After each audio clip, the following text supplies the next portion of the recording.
ಚಿಂದಿ ಉಡಾಯಿಸೋ ಖಾರ ಬಣ್ಣ ರುಚಿಯನ್ನು ನೀಡುತ್ತದೆ. ಮೆಣಸಿನ ಪುಡಿ ಚಿಂದಿ ಉಡಾಯಿಸೋ ಖಾರ ಬಣ್ಣ ರುಚಿ. ಪಾಕಿಸ್ತಾನದ ಉಗ್ರರ ವಿರುದ್ಧ ಫಿಕ್ಸ್ ಆಯ್ತಾ ಮಹಾಯುದ್ಧ. ಹಿಂದೂ ಹತ್ಯಾಕಾಂಡದ ವಿರುದ್ಧ ಪ್ರತೀಕಾರ ಅಂತೂ ಫಿಕ್ಸ್ ಆಗಿದೆ. ಕೆಲವೇ ಕ್ಷಣಗಳಲ್ಲಿ ಕೇಂದ್ರ ಸರ್ಕಾರ ಸುದ್ದಿಗೋಷ್ಠಿಯನ್ನು ಮಾಡುತ್ತೆ. ಪ್ರಧಾನಮಂತ್ರಿಗಳು ಮಾಡ್ತಾರೆ ಅಂತ ಎಲ್ಲಿಯೂ ಕೂಡ ಮಾಹಿತಿ ಇಲ್ಲ ಕೇಂದ್ರ ಸರ್ಕಾರ. ಯಾಕೆಂದರೆ ಈ ಪ್ರೆಸ್ ಮೀಟ್ಗಳಿಗೂ ಪ್ರಧಾನಿಗೂ ಒಂದು ವಿವಾದ ಇದೆ. ಮೋದಿ ಇಲ್ಲಿವರೆಗೂ ಕೂಡ ಪ್ರೆಸ್ ಮೀಟ್ ಮಾಡಲಿಲ್ಲ,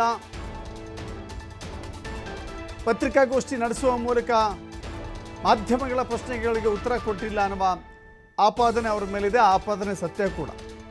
ಇವತ್ತು ಒಂದು ಪ್ರೆಸ್ ಮೀಟ್ ಆಗ್ತಾ ಇದೆ, ಅತ್ಯಂತ ಗಮನ ಸೆಳೆದಿರುವಂಥ ಪ್ರೆಸ್ ಮೀಟ್. ಕೇವಲ ಭಾರತ ಮಾತ್ರವಲ್ಲ, ಇಡೀ ಜಗತ್ತು ಅತ್ಯಂತ ಕುತೂಹಲದಿಂದ ಭಾರತದತ್ತ ನೋಡುವಂಥ ಪ್ರೆಸ್ ಮೀಟ್ ಇದೆ. ಇವತ್ತು ಬ್ಯಾಕ್ ಟು ಬ್ಯಾಕ್ ಸಭೆಗಳನ್ನು ತೆಗೆದುಕೊಳ್ಳಲಾಗಿದೆ. ಸೀರೀಸ್ ಆಫ್ ಮೀಟಿಂಗ್ಸ್ ಅನ್ನು ನಡೆಸಿದಂಥ ಮೋದಿ ಮತ್ತು ಸಚಿವರು ಅದರ ನಿರ್ಧಾರವನ್ನು ಪ್ರಕಟಿಸ್ತಾರೆ. ಬೆಳಗ್ಗೆಯಿಂದಲೂ ಕೂಡ ಅನೇಕ ವಿಚಾರಗಳನ್ನು ಚರ್ಚೆ ಮಾಡಿದ್ದಾರೆ. ಪ್ರಧಾನಿ ನಿವಾಸದಲ್ಲಿ ಮ್ಯಾರಥಾನ್ ಮೀಟಿಂಗ್ಗಳಾಗೋಗಿದೆ. ನ್ಯಾಷನಲ್ ಮೀಡಿಯಾ ಸೆಂಟರ್ನಲ್ಲಿ ಈ ಸುದ್ದಿಗೋಷ್ಠಿ ನಡೆಯುತ್ತೆ. ಹೀಗಾಗಿ ಜಗತ್ತೇ ಭಾರತದತ್ತ ತಿರುಗಿ ನೋಡ್ತಾ ಇದೆ. ಇವತ್ತು ಭಾರತ ಯಾವ ನಿರ್ಧಾರವನ್ನು ತೆಗೆದುಕೊಳ್ಳುತ್ತೆ ಅನ್ನೋದು, ಭಾರತ ಇಂಥ ಸಂದರ್ಭದಲ್ಲಿ ತೆಗೆದುಕೊಳ್ಳಬೇಕಾದಂಥ ತೀರ್ಮಾನದ ಬಗ್ಗೆ ಅಕ್ಕಪಕ್ಕದ ರಾಷ್ಟ್ರಗಳು ಸೇರಿದಂತೆ ಬಹುತೇಕ ರಾಷ್ಟ್ರಗಳು ಭಾರಿ ದೊಡ್ಡ ನಿರೀಕ್ಷೆಯನ್ನು ಇಟ್ಕೊಂಡಿದ್ದಾವೆ. ಒಂದು ರೀತಿ ನಿರೀಕ್ಷೆ ಅನ್ನೋದಕ್ಕಿಂತ ಸಹಜವಾದ 19 major bridges, 153 minor bridges, 326 culverts, 22 underpasses, 26 vehicle overpasses and 34 viaducts amounting to about 9 kilometers. बहुत ही complex project है and this will become a major lifeline for the entire northeast. I'll come to the second decision. आप सब जानते हैं कि प्रधानमंत्री श्री नरेंद्र मोदी जी ने अपने कार्यकाल के आरंभ से ही किसानों के हित में बहुत फैसले लिए हैं और जो ये ऐतिहासिक तीसरी टर्म है, इसमें तो मोदी जी ने एक के बाद एक किसानों के लाइवलीहुड को इम्प्रूव करने के लिए हर तरह के अच्छे फैसले लिए हैं. आज एक बड़ा फैसला हुआ है. शुगर केन सीजन 2025, इस सीजन के लिए fair and remunerative price sugar cane का डिसाइड किया गया है. आप सब जानते हैं कि this is the benchmark price below which sugar factories cannot purchase. That means they have to purchase at this or above price. Actual calculation of FRP is done on the basis of variety of factors. CACCP is the CACP, Agriculture Cost and Prices Committee. That committee basically works out the costing. किसानों के बहुत सारे factors, cost of production को, margin को, reasonable margin रहना चाहिए, recovery rate कितनी है शुगर केन में, सब चीजों को ध्यान में रखते हुए ये फैसला लिया जाता है. आज निर्णय लिया गया है कि fair and remunerative price sugar cane का रहेगा 355 रुपीज पर क्विंटल और इसके ऊपर 0.1% पे एक एडजस्टमेंट है और नीचे 0.1% होने पर एक रिकवरी अगर 10.25% से कम होती है तो उसका एक एडजस्टमेंट है.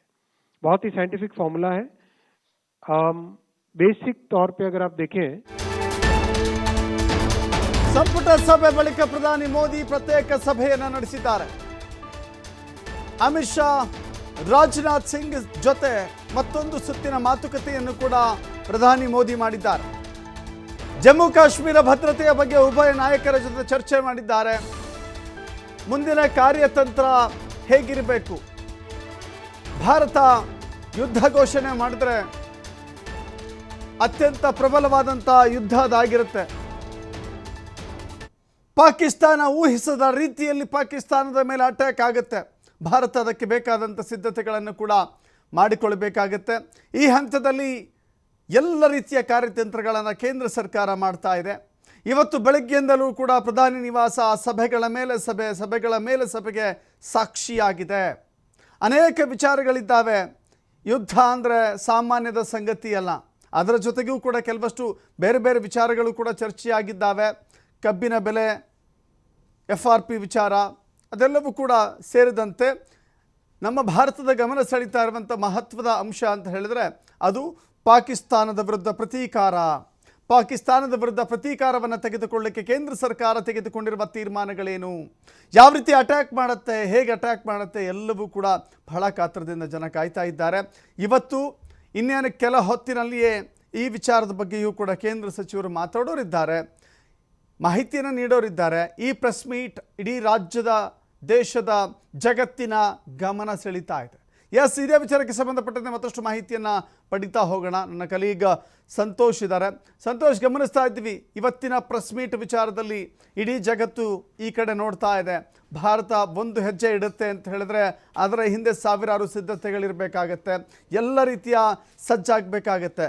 ಸದ್ಯದ ಭಾರತೀಯ ಸೇನೆ ಆಗಲಿ ಅಥವಾ ಭಾರತ ಸರ್ಕಾರ ಆಗಲಿ ಯಾವ ಹೆಜ್ಜೆ ನೀಡುತ್ತೆ, ಆ ಹೆಜ್ಜೆಯ ಸುತ್ತಮುತ್ತಲ ವೀಕ್ಷಣೆಗಳು ಹೆಂಗಿದ್ದಾವೆ, ಜೊತೆಗೆ ಆ ಕಾರ್ಯತಂತ್ರ ಅಂತ ಹೇಳಿದ್ರೆ ಯಾರು ಊಹಿಸದ ರೀತಿಯಲ್ಲೇ ಭಾರತ ಮಾಡುತ್ತೆ, ಒಂದು ಇತಿಹಾಸ ಆಗುತ್ತೆ ಅಂತ ಹೇಳಿ ನಿರೀಕ್ಷಿಸಲಾಗ್ತಾ ಇದೆ. ಸಂತೋಷ್, ದಶರಥ್, ಪ್ರಮುಖವಾಗಿ 8 ದಿನ ಆಯಿತು ಪಹಲ್ಗಾಮ್ನಲ್ಲಿ ದಾಳಿಯಾಗಿ ಭಾರತದ 26 ಜನ ನಾಗರಿಕರ ರಕ್ತವನ್ನು ಹರಿಸಿದಂತಹ ಹೇಡಿ ಭಯೋತ್ಪಾದಕರೇನಿದ್ದಾರೆ ಅವರ ಹೆಡೆಮುರಿ ಕಟ್ಟಬೇಕು. ಪ್ರಮುಖವಾಗಿ ಪಾಕಿಸ್ತಾನ ಈವರೆಗೆ ಏನೇನೆಲ್ಲ ಆಟಾಟೋಪ ಮಾಡ್ತಾ ಬಂತು, ನಿರಂತರವಾಗಿ ಭಯೋತ್ಪಾದನೆ ಮಾಡ್ತಾ ಭಾರತವನ್ನು ಇನ್ನಿಲ್ಲದಂತೆ ಕಾಡ್ತಾ ಇತ್ತು, ಇದೆಲ್ಲದಕ್ಕೂ ಫುಲ್ ಸ್ಟಾಪ್ ಇಡಬೇಕು ಅಂತ ಭಾರತ ಸರ್ಕಾರ ನಿರ್ಧಾರ ಮಾಡ್ತಾ ಇದೆ.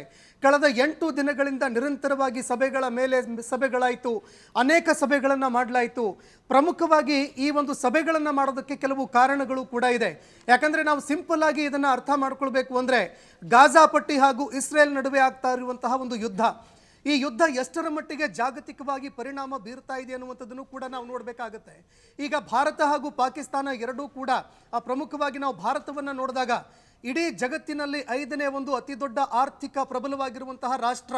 ಮತ್ತೊಂದೆಡೆ ನಮ್ಮ ಮಿಲಿಟರಿಯನ್ನು ನಾವು ನೋಡಿದಾಗಲೂ ಕೂಡ ಜಗತ್ತಿನಲ್ಲಿ ಅತಿ ದೊಡ್ಡ ಮಿಲಿಟರಿಯನ್ನು ಹೊಂದಿರುವಂತಹ ರಾಷ್ಟ್ರ ನಮ್ಮದು. ಪ್ರತಿಯೊಂದು ದೇಶಗಳ ಮೇಲೂ ಕೂಡ ಅದರ ಆರ್ಥಿಕತೆಗಳ ಮೇಲೂ ಕೂಡ ನೇರವಾಗಿ ಪರಿಣಾಮ ಬೀರುತ್ತೆ. ಹೀಗಾಗಿ ಭಾರತ ಈ ಒಂದು ವಿಚಾರಕ್ಕೆ ಸಂಬಂಧಪಟ್ಟಂತೆ ಅಂದರೆ ಯುದ್ಧ ತಂತ್ರದ ವಿಚಾರಕ್ಕೆ ಸಂಬಂಧಪಟ್ಟಂತೆ ಸಾಕಷ್ಟು ವಿಚಾರಗಳನ್ನು ಮಾಡ್ತಾ ಇದೆ. ಯಾಕಂದರೆ ಒಂದು ವೇಳೆ ಭಾರತ ಏನಾದರೂ ಯುದ್ಧದಂತಹ ಒಂದು ನಿರ್ಧಾರವನ್ನು ತೆಗೆದುಕೊಂಡಿದ್ದೇ ಆದರೆ ವಿಶ್ವದ ಪ್ರತಿಯೊಂದು ರಾಷ್ಟ್ರಗಳು ಕೂಡ ಭಾರತದ ಜೊತೆಗೆ ನಿಲ್ಲುವಂತಹ ಸಾಧ್ಯತೆಗಳು ಕೂಡ ಇರುತ್ತೆ. ಅದಕ್ಕೆ ಪ್ರಮುಖ ಕಾರಣ ಏನು ಅಂತಂದರೆ, ಪ್ರತಿಯೊಂದು ರಾಷ್ಟ್ರಗಳಿಗೂ ಕೂಡ ಇವತ್ತು ಭಾರತ ಬೇಕು. ಯಾಕಂದರೆ ಭಾರತ ಚೀನಾವನ್ನು ಏನಾದರೂ ನಾವು ಬಿಟ್ಟಿದ್ದೇ ಆದರೆ ಭಾರತದಲ್ಲಿ ಅತಿ ಹೆಚ್ಚು ಮ್ಯಾನುಫ್ಯಾಕ್ಚರಿಂಗ್ ಆಗುತ್ತೆ. ಅದೇ ರೀತಿಯಾಗಿ ಪ್ರತಿಯೊಂದು ದೇಶಗಳಿಗೂ ಕೂಡ ಭಾರತ ಬೇಕಾಗತ್ತೆ. ಈಗ ಪ್ರಮುಖವಾಗಿ ಈ ಒಂದು ವಿಚಾರಕ್ಕೆ ನಾವು ಬರೋಣ. ನೋಡಿ, ಈಗಾಗಲೇ ವಿಶ್ವಸಂಸ್ಥೆಯಲ್ಲೂ ಕೂಡ ಭಾರತ ಈ ಒಂದು ವಿಚಾರಕ್ಕೆ ಸಂಬಂಧಪಟ್ಟಂತೆ ಇವತ್ತು ಈ ವಿಚಾರವನ್ನು ಪ್ರಸ್ತಾಪ ಮಾಡಿದೆ. 26/11 ಏನು ಭಯೋತ್ಪಾದನಾ ದಾಳಿಯಾಗಿತ್ತು, ಅದರ ನಂತರ ಅತಿ ದೊಡ್ಡ ಭಯೋತ್ಪಾದನಾ ದಾಳಿ. ಪಾಕಿಸ್ತಾನ ನಿರಂತರವಾಗಿ ಭಯೋತ್ಪಾದನೆಗೆ ಸಂಬಂಧಪಟ್ಟಂತೆ ಕುಮ್ಮಕ್ಕು ಕೊಡ್ತಾ ಇದೆ, ತನ್ನ ದೇಶದಲ್ಲಿ ಭಯೋತ್ಪಾದಕರಿಗೆ ನೆಲೆ ಕೊಡ್ತಾ ಇದೆ, ಭಾರತಕ್ಕೆ ನಿರಂತರವಾಗಿ ಭಯೋತ್ಪಾದಕರನ್ನ ಕಳಿಸುವಂತಹ ಕೆಲಸವನ್ನು ಮಾಡ್ತಾ ಇದೆ ಅಂತ ವಿಶ್ವಸಂಸ್ಥೆಯಲ್ಲಿ ಈಗಾಗಲೇ ಭಾರತ ಧ್ವನಿ ಎತ್ತಿದೆ. 8 ದಿನಗಳಿಂದ ನಿರಂತರವಾಗಿ ಸಭೆಯಾಗ್ತಾ ಇತ್ತು. ಇವತ್ತು ಬೆಳಗಿನಿಂದಲೂ ಕೂಡ ನಿರಂತರವಾಗಿ ಮ್ಯಾರಥಾನ್ ಸಭೆಗಳಾಗ್ತಾ ಇದೆ. 4 ಸಂಸದೀಯ ಸಮಿತಿಗಳನ್ನು ಕೂಡ ಈಗಾಗಲೇ ಮಾಡಲಾಯಿತು. ಮತ್ತೊಂದೆಡೆ ಭದ್ರತಾ ಸಲಹಾ ಸಮಿತಿಗಳನ್ನು ಕೂಡ ಈಗ ಮಾಡಲಾಗಿದೆ. ಪ್ರಮುಖವಾಗಿ ನೋಡಿ, ಯಾವುದೇ ಒಂದು ಸಂದರ್ಭದಲ್ಲಿ ನಾವು ನೋಡಿದಾಗ ರಾಷ್ಟ್ರೀಯ ಭದ್ರತಾ ಸಲಹಾ ಮಂಡಳಿ ಏನಿದೆ ಇದನ್ನು ಪುನರ್ರಚನೆ ಮಾಡುವಂಥದ್ದು ಅಥವಾ ಯಾವುದೇ ಒಬ್ಬ ಸದಸ್ಯರನ್ನು ಬದಲಾವಣೆ ಮಾಡಬೇಕು ಅಂತ ಆದರೂ ಕೂಡ ಬಹಳಷ್ಟು ಕೂಲಂಕುಷವಾಗಿ ಚರ್ಚೆಗಳಾಗುತ್ತೆ. ಅನೇಕ ರೀತಿಯಾಗಿ ಚರ್ಚೆಗಳಾದ ನಂತರ ಬದಲಾವಣೆ ಮಾಡುವಂತಹ ಕೆಲಸಕ್ಕೆ ಸರ್ಕಾರ ಮುಂದಾಗ್ತಾ ಇತ್ತು. ಆದರೆ ಈಗ ಏಕಾಏಕಿ ಇವತ್ತು ಬೆಳಗಿನಿಂದ ಸಭೆಗಳ ಮೇಲೆ ಸಭೆಗಳನ್ನು ಮಾಡಿ ಈಗ ರಾಷ್ಟ್ರೀಯ ಭದ್ರತಾ ಸಲಹಾ ಮಂಡಳಿಯನ್ನು ಕೂಡ ಸಂಪೂರ್ಣವಾಗಿ ಬದಲಾವಣೆ ಮಾಡುವಂತಹ ಕೆಲಸಕ್ಕೆ ಸರ್ಕಾರ ಮುಂದಾಗಿದೆ. ಅದು ಕೂಡ ಒಂದು ವಾರ್ ಲೈಕ್ ಸಿಚುವೇಶನ್ ಇರುವಂತಹ ಸಂದರ್ಭದಲ್ಲಿ, ಏನು ಯುದ್ಧದಂತಹ ಒಂದು ಪರಿಸ್ಥಿತಿ ಇರುವಂತಹ ಸಂದರ್ಭದಲ್ಲಿ ಇಲ್ಲಿ ಬದಲಾವಣೆ ಮಾಡೋದಕ್ಕೆ ಕಾರಣ ಏನಾಗುತ್ತೆ ಅನ್ನುವಂಥದ್ದು ಕೂಡ ಅಂತಾರಾಷ್ಟ್ರೀಯ ಮಟ್ಟದಲ್ಲಿ ಈಗ ಚರ್ಚೆ ಆಗ್ತಾ ಇದೆ.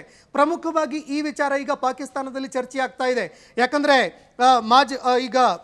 ಮಾಜಿ ರಾ ಮುಖ್ಯಸ್ಥ ಆಗಿರುವಂತಹ ಅಲೋಕ್ ಜೋಶಿ ಅವರನ್ನ ಈ ಒಂದು ಮಂಡಳಿಯ ಅಧ್ಯಕ್ಷರನ್ನಾಗಿ ಆಯ್ಕೆ ಮಾಡಲಾಗಿದೆ. ಇನ್ನು ಅಲೋಕ್ ಜೋಶಿ ಅವರ ಒಂದು ನಾವು ಹಿನ್ನೆಲೆಯನ್ನು ನೋಡಿದಾಗ ರಾನ ಬಹಳಷ್ಟು ಈವರೆಗೆ ನಾವು ನೋಡಿದಾಗ ತುಂಬ ಚೆನ್ನಾಗಿ ನಡೆಸ್ಕೊಂಡು ಬಂದಿದ್ದಾರೆ. ಅದೇ ರೀತಿಯಾಗಿ ತುಂಬ ಅನುಭವವನ್ನು ಹೊಂದಿರುವಂತಹ ವ್ಯಕ್ತಿಯಾಗಿದ್ದಾರೆ. ಇದರ ಬದಲಾವಣೆ ಮಾಡೋದಕ್ಕೆ ಏನು ಕಾರಣ ಆಯಿತು ಅನ್ನುವಂಥದ್ದು ಈಗ ಪಾಕಿಸ್ತಾನದಲ್ಲಿ ಚರ್ಚೆ ಆಗ್ತಾ ಇದೆ. ಇದು ಒಂದು ಕಡೆ ಆದರೆ, ಮತ್ತೊಂದೆಡೆ ಏನೆಲ್ಲ ಆಗಿದೆ, ಈವರೆಗೆ ಗಡಿಯಲ್ಲಿ ಏನೆಲ್ಲ ಆಯಿತು, ಭಾರತ ಯುದ್ಧದಂತಹ ಪರಿಸ್ಥಿತಿಯನ್ನು ನಿರ್ವಹಣೆ ಮಾಡೋದಕ್ಕೆ ಸಾಧ್ಯ ಇದೆಯಾ ಇಲ್ವಾ, ಈ ಎಲ್ಲ ವಿಚಾರಗಳಿಗೆ ಸಂಬಂಧಪಟ್ಟಂತೆ ಇವತ್ತು ಏನು ಕ್ಯಾಬಿನೆಟ್ ಸಭೆ ಹಮ್ಮಿಕೊಳ್ಳಲಾಗಿತ್ತು. ಕ್ಯಾಬಿನೆಟ್ ಸಭೆಯಲ್ಲಿ ಸಾಕಷ್ಟು ಚರ್ಚೆಗಳಾಗಿದೆ. ನೋಡಿ ಕ್ಯಾಬಿನೆಟ್ ಸಭೆಯಲ್ಲಿ ಇವತ್ತು ನಮ್ಮ ದೇಶದ ಅನೇಕ ಸಚಿವರು ಭಾಗಿಯಾಗಿದ್ದರು. ವಿದೇಶಾಂಗ ಸಚಿವರು, ಆರ್ಥಿಕ ಸಚಿವರು, ಅದೇ ರೀತಿಯಾಗಿ ಗೃಹ ಸಚಿವರು ಎಲ್ಲರೂ ಕೂಡ ಭಾಗಿಯಾಗ್ತಾರೆ. ಎಲ್ಲರೂ ಭಾಗಿಯಾದಂತಹ ಸಂದರ್ಭದಲ್ಲಿ ಸದ್ಯಕ್ಕೆ ಈಗ ಗಡಿಯಲ್ಲಿ ಇರುವಂತಹ ಪರಿಸ್ಥಿತಿ ಯಾವ ರೀತಿಯಾಗಿದೆ, ಏನು ಭಯೋತ್ಪಾದನಾ ದಾಳಿ ಆಯಿತು ಪಹಲ್ಗಾಮ್ನಲ್ಲಿ, ಅದಾದ ನಂತರ ಸದ್ಯಕ್ಕೆ ಪರಿಸ್ಥಿತಿ ಯಾವ ರೀತಿಯಾಗಿದೆ, ಮತ್ತೊಂದೆಡೆ ಭಯೋತ್ಪಾದಕರ ಒಂದು ಸದ್ಯದ ಒಂದು ಸ್ಟೇಟಸ್ ಯಾವ ರೀತಿಯಾಗಿದೆ, ಅಂದರೆ ಎಷ್ಟು ಜನ ಭಯೋತ್ಪಾದಕರ ಒಂದು ಸಂಘಟನೆಗಳು ಆಕ್ಟಿವ್ ಆಗಿದೆ, ಎಷ್ಟು ಜನ ಭಯೋತ್ಪಾದಕರ ಒಂದು ನೆಟ್ವರ್ಕ್ಗಳಿದ್ದಾವೆ, ಇದಕ್ಕೆ ಸಂಬಂಧಪಟ್ಟಂತೆ ನಮ್ಮ ಭಾರತದ ಸರ್ಕಾರದ ಬಳಿ ಇರುವಂತಹ ಇನ್ಫಾರ್ಮೇಷನ್ ಏನು, ಮತ್ತೊಂದೆಡೆ ನಮ್ಮ ಭಾರತದ ಸೈನ್ಯದ ಬಳಿಯಲ್ಲಿ ಇಂಟೆಲಿಜೆನ್ಸ್ ಬಳಿ ಇರುವಂತಹ ಮಾಹಿತಿಗಳೇನು, ಈ ಎಲ್ಲ ಮಾಹಿತಿಗಳನ್ನು ತರಿಸಿಕೊಳ್ಳುವಂತಹ ಒಂದು ಕೆಲಸವನ್ನು ಮಾಡಲಾಗ್ತಾ ಇದೆ. ಮತ್ತೊಂದೆಡೆ ಪಾಕಿಸ್ತಾನ ಈಗ ನಾವು ನೋಡಿದಾಗ ಈ ರೀತಿಯಾಗಿ ಬ್ಯಾಕ್ ಟು ಬ್ಯಾಕ್ ಸಭೆಗಳಾಗ್ತಾ ಇರಬೇಕಾದ್ರೆ ಪಾಕಿಸ್ತಾನ ಶಾಂತಿಯ ಮಾತುಕತೆಯ ಮಾತುಗಳನ್ನ ಆಡ್ತಾ ಇದೆ. ಅಂದರೆ ಒಂದು ರೀತಿಯಾಗಿ ಇದು ಆ ಭೂತದ ಬಾಯಲ್ಲಿ ಭಗವದ್ಗೀತೆ ಅನ್ನುವಂತಹ ರೀತಿಯಲ್ಲಿ ನಮಗೆ ಕಂಡು ಬರ್ತಾ ಇದೆ. ಹೀಗಾಗಿ ಭಾರತ ಸರ್ಕಾರದ ನಿರ್ಧಾರ ಏನು, ಯಾಕಂದರೆ ಪಾಕಿಸ್ತಾನ ನಾನು ಯುದ್ಧ ಬೇಡ ಅನ್ನುವಂತಹ ಒಂದು ವಿಚಾರದಲ್ಲಿ ಇದ್ದೀನಿ ಅಂತ ಅಂತಾರಾಷ್ಟ್ರೀಯ ಮಟ್ಟದಲ್ಲಿ ಈಗ ಗುರುತಿಸ್ಕೊಳ್ಳೋದಕ್ಕೆ ಪ್ರಯತ್ನ ಮಾಡ್ತಾ ಇದೆ. ಆದರೆ ಭಾರತ ಈ ಎಲ್ಲ ಆಟಾಟೋಪಗಳಿಗೆ ಫುಲ್ ಸ್ಟಾಪ್ ಇಡಬೇಕು ಅನ್ನುವಂತಹ ನಿರ್ಧಾರವನ್ನು ಮಾಡ್ತಾ ಇದೆ. ಈ ಸಂದರ್ಭದಲ್ಲಿ ಭಾರತ ಸರ್ಕಾರದ ಒಂದು ನಿರ್ಧಾರ ಏನು ಅನ್ನುವಂಥದ್ದು ಎಲ್ಲರಿಗೂ ಕೂಡ ಕುತೂಹಲ ಕಾಡ್ತಾ ಇದೆ. ಯಾಕಂದರೆ 8 ದಿನಗಳಾಯಿತು, 8 ದಿನಗಳಿಂದ ಒಂದೇ ಒಂದು ಪ್ರೆಸ್ ರಿಲೀಸ್ ಇಲ್ಲ, ಮತ್ತೊಂದೆಡೆ ಇದಕ್ಕೆ ಸಂಬಂಧಪಟ್ಟಂತೆ ಪ್ರೆಸ್ ಮೀಟ್ಗಳು ಅಂದರೆ ಸುದ್ದಿಗೋಷ್ಠಿಗಳು ಕೂಡ ಆಗಿಲ್ಲ. ಭಾರತ ಸರ್ಕಾರ ಈವರೆಗೆ ಮಾಡಿರುವಂತಹ ಸಭೆಗಳು, ಅದು ಮತ್ತೊಂದೆಡೆ ಇವತ್ತು ಮಾಡಿರುವಂತಹ ಕ್ಯಾಬಿನೆಟ್ ಮೀಟಿಂಗು, ಈ ಎಲ್ಲದರ ಹೊರತಾಗಿ ಭಾರತ ಸರ್ಕಾರ ತೆಗೆದುಕೊಂಡಿರುವಂತಹ ಡಿಸಿಷನ್ ಏನು, ಈ ಡಿಸಿಷನ್ಗೆ ಸಂಬಂಧಪಟ್ಟಂತೆ ಭಾರತ ಕಾದು ನೋಡ್ತಾ ಇದೆ, ಚಾತಕ ಪಕ್ಷಿಯಂತೆ ಕಾಯ್ತಾ ಇದೆ. ಹೀಗಾಗಿ ಇನ್ನೇನು ಕೆಲವೇ ಕ್ಷಣಗಳಲ್ಲಿ ಪ್ರೆಸ್ ಮೀಟ್ ಕೂಡ ಆರಂಭ ಆಗುತ್ತೆ. ಸಚಿವರು ಇದನ್ನು ಉದ್ದೇಶಿಸಿ ಮಾತನಾಡ್ತಾರೆ ಎನ್ನುವಂತಹ ಮಾತುಗಳು ಕೇಳಿಬರ್ತಾ ಇದೆ.